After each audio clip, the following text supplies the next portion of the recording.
গত ৫ মাস ধরে বেতন পাচ্ছেন না বেসরকারি সংস্থার অধীনে ত্রিপুরা বিদ্যুৎ নিগমের প্রায় ৫ শতাধিক কর্মী।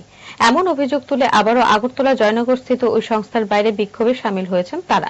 তাদের দাবি, অতি সত্বর বকেয়া বেতন প্রদান করা না হলে আগামী দিনে বৃহত্তর আন্দোলনে শামিল হবে তারা। জানা গেছে, গত ২ বছর ধরে Advance Root Technology Information Private লিমিটেডের অধীনে বিদ্যুৎ নিগমে ৫০০ শতাধিক কর্মী কাজ করে যাচ্ছেন। অভিযোগ, গত ৫ মাস অন্তর অন্তর ১ মাসের বেতন প্রদান করা হয়ে থাকে।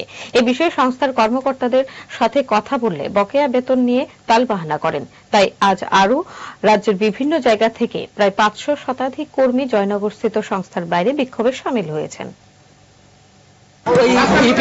বেতন সব দিছে, কিন্তু আমরা এক টাকাও পাইছি না। এখন 18 মাস ধরে আমার ফাইল হয়েছে 18 মাস কি কম নিয়ে টাকা মালিক টাকা মাইরা খাই আমি মারি নাই বেতন শুনিয়া বেতন খাচ্ছি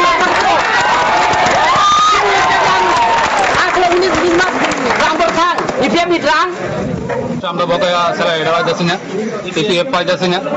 এরপরে অনেকের থেকে তারা টাকা নিছে। আমরা বিল টিল কালেক্ট করে তারা কোঅর্ডিনেটরের তরফ থেকে অনেকে ঢুকছে এনে।